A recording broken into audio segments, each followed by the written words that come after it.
justice, and reconciliation are just as much biblical mandates as evangelism and discipleship. As a matter of biblical fact, there are actually more references in Scripture regarding justice than discipleship, though I would never downplay the importance of discipleship. The Bible doesn't simply present the poor and vulnerable as objects of pity, but as the receivers of healing, liberation, empowerment, and authority. This narrative and missional venture is why this book is so important. Alvin Sanders has spent years as an urban church planter, public theologian, denominational executive, and urban missions leader. He has a deep passion for the church, racial reconciliation, and the empowerment of indigenous urban leaders. This book provides transformative insights for a church that can serve as a force for kingdom advancement in the city. Allow this resource to challenge you, change you, and equip you so that you might serve God's mission for our cities. Part 1. Uncommon Church. Chapter 1. Advocacy is not enough. Show me a hero, and I'll write you a tragedy.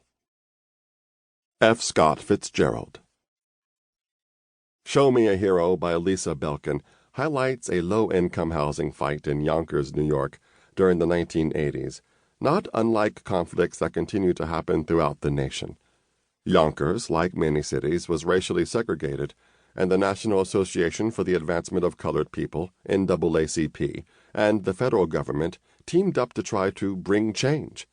Together, they filed a lawsuit against Yonkers with the goal of integrating the city's institutions, such as the housing system, and they won a court order that the city desegregate. Yonkers had followed the pattern of many cities, limiting public housing to a small section of the city, resulting in the isolation of its poor residents. Those who benefited from this illegal practice decided not to let 4 decades of segregation go quietly into the night. They fought the court order fiercely.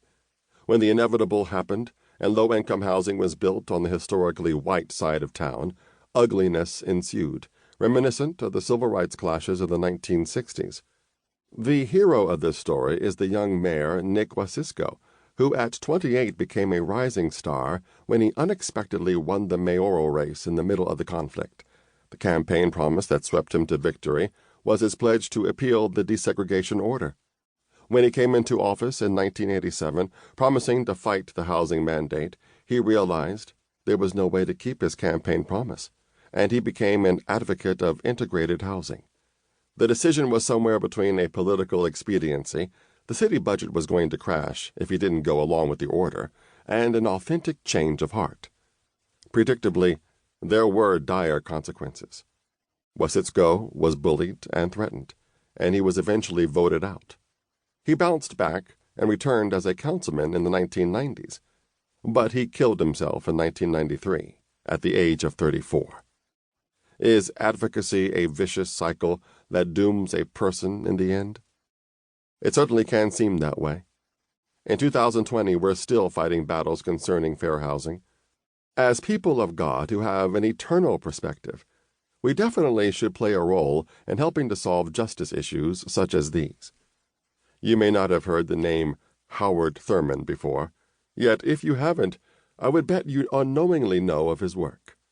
He was called Dr. Martin Luther King Jr.'s personal theologian, as Dr. King based much of his work in Thurman's teachings. Thurman's most famous work was a book titled Jesus and the Disinherited. If you have never read it, I highly encourage you to do so. Oftentimes this work is situated in liberation theology, yet I don't agree. Although we can sift elements of that genre from its pages, I would categorize his insights more in the realm of providing a spirituality that is liberating. He says repeatedly in the book that he is exploring what the teachings of Jesus have to say to those who stand at a moment in history with their backs against the wall: the poor, the disinherited, the dispossessed. In other words, he imagined how people on the margins of society could remain human despite the 3 hounds of hell that track the trail of the disinherited: fear, hypocrisy.